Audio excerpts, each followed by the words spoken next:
This, Justin, I've seen enough. I'm calling it a wrap.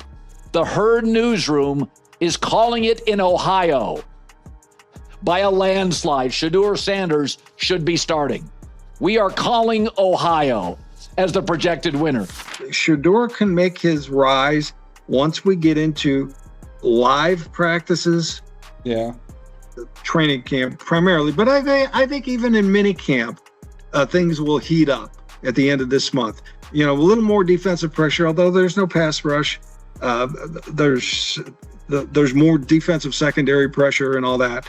So that's how he does it. It just keeps improving, and then we get into the preseason games. I still think he and Dillon Gabriel will each start the first two games, one or the other, and then the other will start the next game. I really think that's the way it's going to go.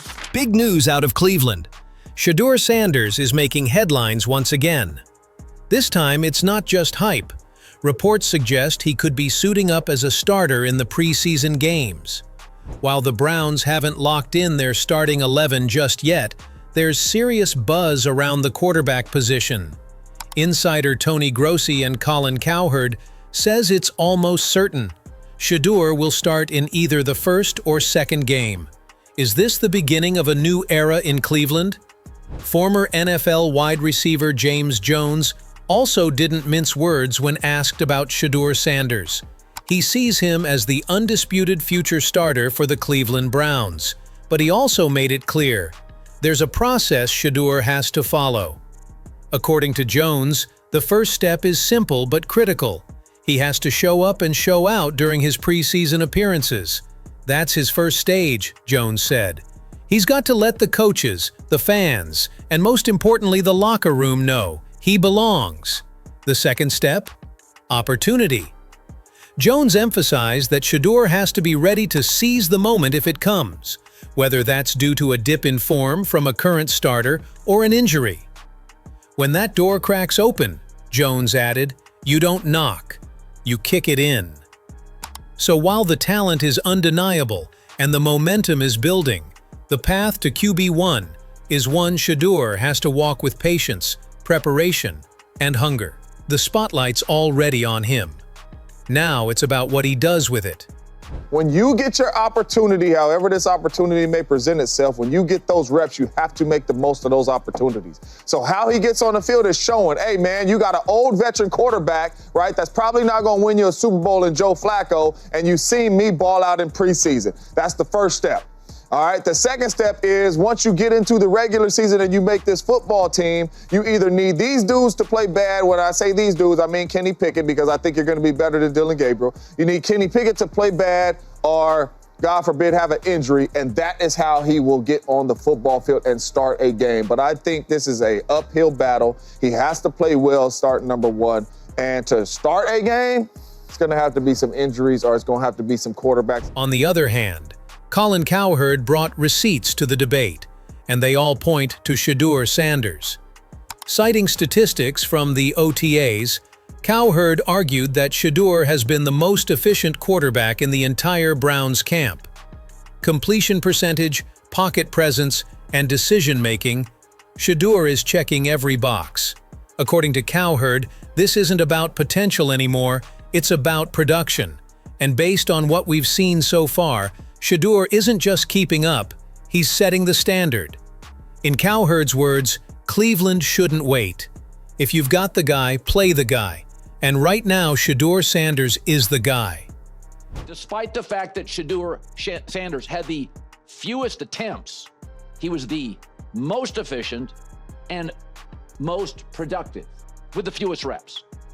So the quarterback tracker for those radio audience members, Flacco was 9 for 14 and a touchdown. Pickett, 9 for 16, no touchdown. Dillon Gabriel, 11 of 16, 2 touchdowns and a pick. And Sanders, 7 of 9, 3 touchdowns, no picks. This, Justin, I've seen enough. I'm calling it a wrap. The Herd newsroom is calling it in Ohio. Sports journalist Nick Wright didn't hold back in his assessment of the Browns' quarterback race. Speaking candidly, Wright argued that putting Dillon Gabriel ahead of Shedeur Sanders simply doesn't make sense, not based on performance, potential, or even past game film. Shedeur deserves to be there, Wright stated firmly. He's earned it with how he's been playing. I've watched enough of Dillon's games, and not for a single moment did I think, yeah, this guy is going to lead the first team in Cleveland. Wright's stance echoes a growing sentiment among fans and analysts alike. This isn't about draft status or hype anymore. It's about who's actually producing on the field. And right now, Shedeur Sanders is doing just that. Initially, Wright didn't expect Shedeur to deliver at such a high level so early. But Shedeur's poise, accuracy, and decision-making have exceeded expectations. His ability to perform under pressure and make smart plays has impressed even the skeptics. Based on current performances, Wright believes Shedeur has already positioned himself as the second-best quarterback on the Browns roster. If his growth continues through training camp, it's not out of the question for him to challenge for the top spot. The gap is closing, and fast. As an NFL passer, as an NFL, not just passer, just quarterback, that I thought would make him not as highly sought of a prospect as other people thought. With that said, he is, to me, objectively, should be the second best quarterback on that roster, and the best is 40 years old. And so, like, I do not think, shout out to Howie Roseman for somehow getting a 5th-round pick in this Kenny Pickett trade. I think Kenny Pickett is unplayable. But there are some reports from the likes of Mary Kay that Shedeur has been pushed down in the ranks. According to her, Shedeur is not expected to start in preseason games, at least not yet. Because while he's been holding his own with the 4th-team offense, Cabot notes he hasn't gotten the same prep work as Dorian Thompson-Robinson, DTR, or veteran Kenny Pickett. The coaching staff hasn't given him the green light to work with the first-team offense, which speaks volumes about where he stands right now. Reacting to this, Leeson McCoy took a different approach and mocked everyone who thinks that he is not good enough to start for Cleveland Browns. LaShawn McCoy recently shut down the rumors, making it clear Shedeur isn't just some backup, he's a key player who can prove his worth right now. McCoy even doubled down, calling the Browns blessed to land what he considers a first-round talent in the 5th round.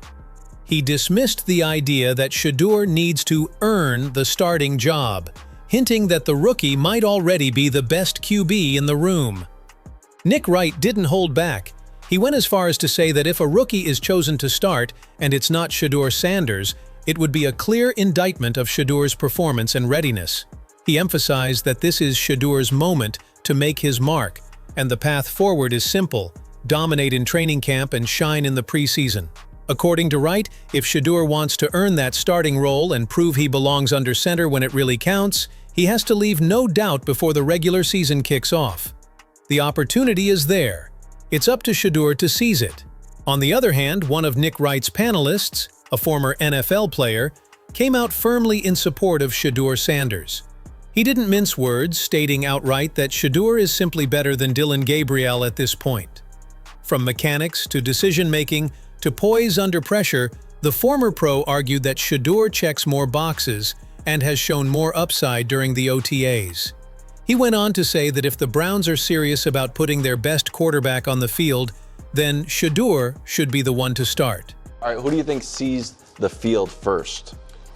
It's got to be Shedeur.